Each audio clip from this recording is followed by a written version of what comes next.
Hello అండి, welcome to my channel home melodies. ఈరోజు నేను ఒక స్పెషల్ వంటతో మీ ముందుకు వచ్చేసాను.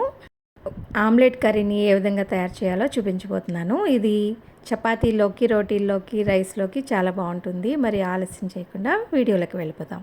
ముందుగా ఆనియన్స్ని, టమాటోల్ని తీసుకొని ప్యూరీలాగా విడివిడిగా పేస్ట్ చేసుకొని పక్కన పెట్టుకోవాలి. పచ్చిమిరపకాయలను అయితే కట్ చేసుకున్నాను.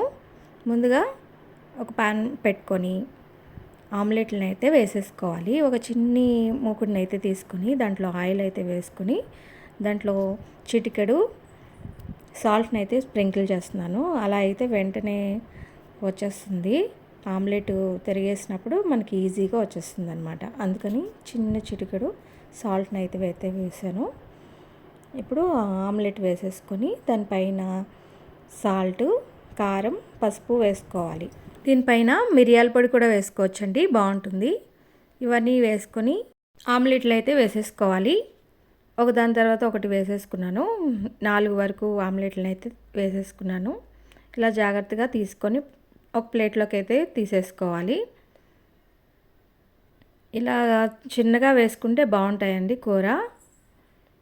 ఇందులో ఏమీ వేయ అవసరం లేదు. ఇలా నేను చెప్పినట్టు ఇలా వేసేసుకుంటే సరిపోతుంది. ఇవన్నిటికి కూడా కారం, ఉప్పు, పసుపు వేసేసుకొని తిరిగేసుకున్న తర్వాత అన్నీ ఒక ప్లేట్లోకి అయితే తీసేస్తున్నాను. నేను 4 వరకు ఆమ్లెట్లను అయితే తీసుకున్నాను. మీరు ఎక్కువ ఆమ్లెట్లు అయినా వేసుకోవచ్చు అనుకుంటే వేసుకోవచ్చు. ఇక్కడైతే నేను 4 ఎగ్స్ అయితే వేసుకున్నాను. ఇప్పుడు ఒక పాన్ పెట్టుకొని దాంట్లో కర్రీని అయితే వేసేసుకోవాలి. ముందుగా ఆయిల్ వేసుకొని దీంట్లో ఆనియన్ పేస్ట్ని వేసేస్తున్నాను.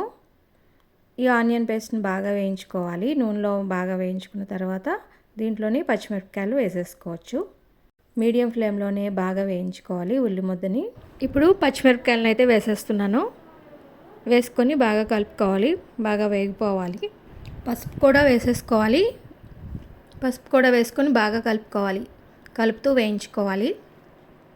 ఇందులోనే అల్లం వెల్లుల్లి పేస్టు 1 స్పూన్ వరకు వేస్తున్నాను. వేసి బాగా వేయించుకోవాలి. ఇందులోనే టమాటా ప్యూరీని కూడా ఇందులో వేసేసుకోవాలి. ఇప్పుడు బాగా వేగిపోయిన తర్వాత ఇందులో టమాటా గుజ్జుని వేసేసుకోవాలి. వేసుకొని బాగా నూనె పైకి తేలే వరకు కూడా బాగా వేయించుకోవాలి. ఇప్పుడు 2 మినిట్స్ బాగా వేగిపోయిన తర్వాత ఇందులో సరిపడినంత సాల్ట్ని అయితే వేసేస్తున్నాను. 1 స్పూన్ వరకు సాల్ట్ని వేసుకొని బాగా కలుపుకుంటున్నాను. 1 స్పూన్ కారం వేస్తున్నాను. 1 స్పూన్ ధనియాలు, జీలకర్ర పొడి వేసేసుకొని బాగా కలుపుకోవాలి. ఇవన్నీ కూడా మసాలాలన్నీ కూడా బాగా వేయించుకోవాలి. ఇలా ఫ్రై చేసుకున్న తర్వాత దీంట్లో సరిపడినన్ని వాటర్ అయితే ఇందులో వేసుకోవాలి. ఇలా వాటర్ వేసుకుని ఒకసారి బాగా కలుపుకోవాలి. వాటర్ వేసుకున్న తర్వాత బాగా ఉడుకుతున్నప్పుడు కూరని అందులో ఆమ్లెట్లు వేసుకున్నాం కదా, అవి ఇందులో వేసేసుకోవాలి. వేసుకొని ఒకసారి బాగా కలుపుకున్న తర్వాత మూత పెట్టుకొని 2-3 నిమిషాలు బాగా ఉడుకుతుండగా ఇందులో కొత్తిమీర కానీ, కరివేపాకు కానీ చల్లుకుంటే కూర రెడీ అయిపోయిందండి. చాలా టేస్టీగా, చాలా బాగుంటుంది. రైస్లోకే కాదు, చపాతీలోకి, రోటీలోకి కూడా చాలా టేస్టీగా, చాలా బాగుంటుంది. మీరు కూడా ఒకసారి ట్రై చేసి చూడండి. మీకు ఎలా వచ్చిందో కూడా కామెంట్ చేయండి. ఇదేనండి ఈరోజు వీడియో. ఈ రెసిపీ నచ్చితే మీ ఫ్రెండ్స్ అండ్ ఫ్యామిలీతో ఈ వీడియోని షేర్ చేయండి. మరిన్ని టేస్టీ రెసిపీస్ కోసం నా ఛానల్ని సబ్స్క్రైబ్ చేసుకోండి. Thank you for watching.